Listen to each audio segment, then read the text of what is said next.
Guys, meron na naman ako isang bidyong nakita sa TikTok, guys. Ayan, susubukan natin yan, guys. Kasi ayaw ko talagang maniwala na yung piso ay nalalaglag sa ilalim kapag inilagay mo sa itaas ng orange. Kaya tara, let's go. Subukan natin, guys. At ito na nga, guys. Tamang-tama nang namalingke ako, nakakita ako ng orange. Kaya bumili na ako, guys, para pagdating ko sa bahay, ay susubukan ko nga yung nakita kong video sa TikTok na nilalagay yung piso doon sa itaas ng orange, guys. Ito na, nakabili na ako, guys. Kaya wag na nating patagalin, guys. Tara na at subukan na natin ang challenge na to, guys, kung totoo ba or hindi or may daya ba talaga. Tara na, let's go. Subukan na natin, guys.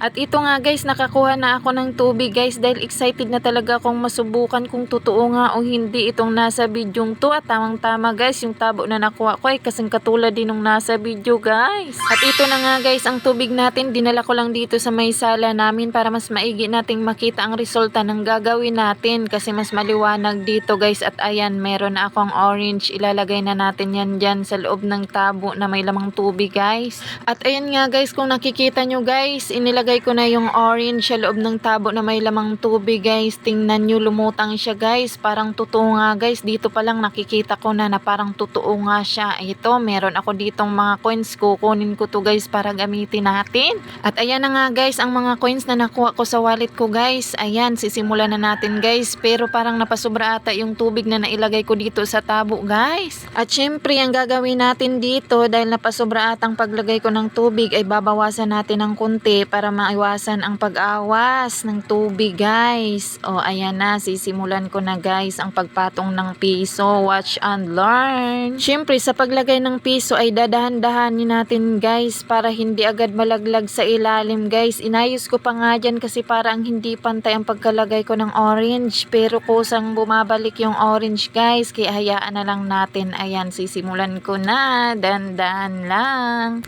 Bawal malaglag ang peso challenge. Ayan, ilagay mo na, Mari. Ayan, sige na, bilisan mo na, Mari. Ilagay mo na, ano pang hinahantay mo para makita na natin kung totoo nga ba or hindi. O, ayan na, nilagay na ni Mari. Unang subok, ayan, dandan lang. Tingnan ko nga kung totoo nga ba yung nasa video. Ay, nalaglag siya, guys. Sala, totoo nga, guys. Hindi ako makapaniwala. Pero susubukan natin ulit. Susubukan natin ulit, guys. Baka sakaling hindi na ito malalaglag. O, ayan. Ayan, inayos muli ni Mari ang orange. Baka sakali ay maswertehan siya at hindi na malaglag yung piso doon sa ilalim ng tubig. O, bilisan mo na. At ito na nga, guys. Muli akong sumubok dahil ayaw ko talagang maniwala, guys, na nalaglag yung una kong inilagay. Ayan, tingnan natin uli. Dandahan lang. Ayan. Nalaglag ulit, guys. Ano ba yan? Pangalawang bisis ko na yun ah. At dahil hindi pa rin ako makapaniwala, guys, ayan, tinawag ko na si Bunso at sabi ko siya naman yung sumubok, baka sakali. At ayun, nalaglag na naman yung piso, guys. Ayaw talaga. Legit nga siya, guys. Ayan naman si ate. Sabi ko, sumubok ka rin. Baka ikaw na yung makakuha. Sige na, subukan mo na yan, ate. Ayan na. At ito na nga, guys, si ate na yung sumubok dahil parehas talaga kami ni Bunso ang napalpak. Ayan na, ate, ayusin mo, ate. Last coins na yan. Ubos na yung coins natin. Andyan na lahat sa ilalim ng tubig. Mas maganda nga talagang laro ito.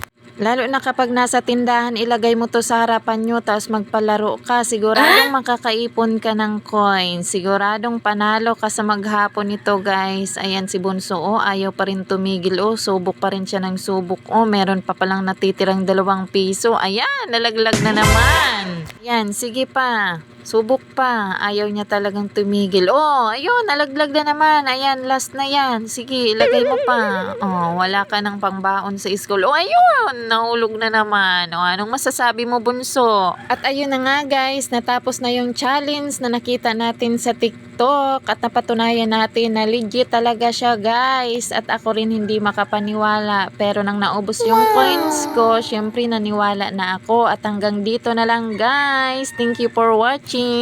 Sana po ay may natutunan kayo at sana po ay nag-enjoy kayo sa panonood ng aking video challenge.